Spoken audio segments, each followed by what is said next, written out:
jaamacadda ummadda Dr. Jimcaale iyo dhammaan bahda jaamacadda oo agaasimaha guud iyo barayaasha iyo ardayda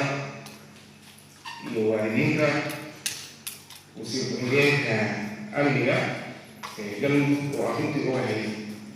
inuu qayb weyn ka ahaa shaqooyinka faraha ku dhacay magaalada iyo jaamacadda ka socday howlwadeenada wasaaradda hoose iyo siyaasiyiinta oo runtii shaqada qaawga halka u joogno lafdhabar u ah ayna tahay loo mahadnaqo iyo muxuu ahaa dalaca waayeen mas-uuliyiinta deegaanka ka mid ah mas-uuliyiintu kale isu dhiibo oo formalka waxa ku qabda markaa qoraan isu weyn oo lagu shaqeeyo aniga raminta waxtu waafaqin ma jirto marka waxaa intaa ku socdaa ilaa walaalihiis way salaamayaa mudaya maantii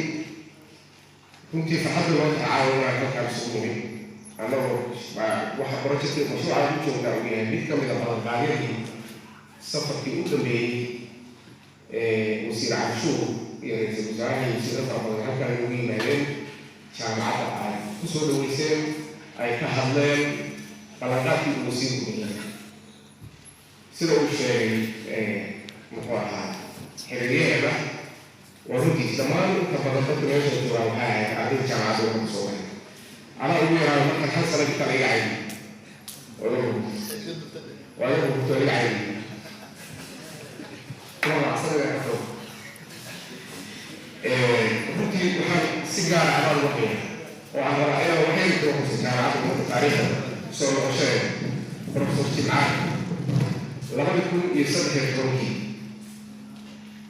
2013 ama aakhirkii 2012 asaga ay sii dooraadii xasuusan haweenka sida xafiis Ibrahim Sakana maalintii uu noo keenay waraaq u horeysay uu ilaahay jaamacadda ummadda intuu loo soo geeyay arwaaya way sheegay inuu sheegay madaxda professor suuragal baa sida uu sheegay markii dambe waxaa ka muuqday dadkii ku qabsaday maasha Allah rabbi wareer maasha laga sii markii hore suuragal baa bay joogtay يعني waxaad garan kartaa effortiga iyo xoogga uu geliyey iyo meesha uu kusoo dhaqaajiyey mahashaas meel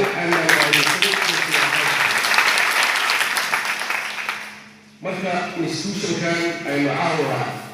yani kawaadiftii ama hadda kaa ku jira ama kuwii kusoo aflaxay aynu wada dhex fadhiyo kana shaqaynayno qayb ka mida mushaarada wasaaradda hoose iyo siyaasiyiintu ay u leexday effortiga dagaalka badan sida soo geliyey qof kasta oo anaga laga mid ah oo garan kara macnaha jaamacadda ummadda soomaaliyeed mas-uuliyaddaas way fuulaysaa waxaa rabaa inuu ka idin daarto ardaydii iyo dadkii halkan ka hadlayay qaar ka mida waxay isticmaalayeen ereyga jus qoraalada waa loo isticmaali karaa laakiin magaca jaamacadda ummadda soomaaliyeed aad loogu dhawaaqajaa way xasuusinayaan credibilitygeeda iyo macnaha ay leedahay iyo xaqiijinaysaa arrintaas media marka isticmaalaysaa jus yaanaa loo isticmaali intaas waa la xasuusin wasiir anoo wakiilka ah communitiga deegaanka guud ahaan galmudug gaar ahaan waqooyiga galmudug magaalada caabuwa iyo nabadda iyo agaarkooda waxaa ku jira dadka kaagama hadlaya shaqada ruuxa badan ee aad ka qabatay ballanqaadkii aad samaysay maadaama aysan waalidiintii iyo communitigii intiisa soo qabatay halkaa joogo ee baahdi jaamacadda kaliya ay tahay annagaa wakiilka ah waa ku mahadsan tahay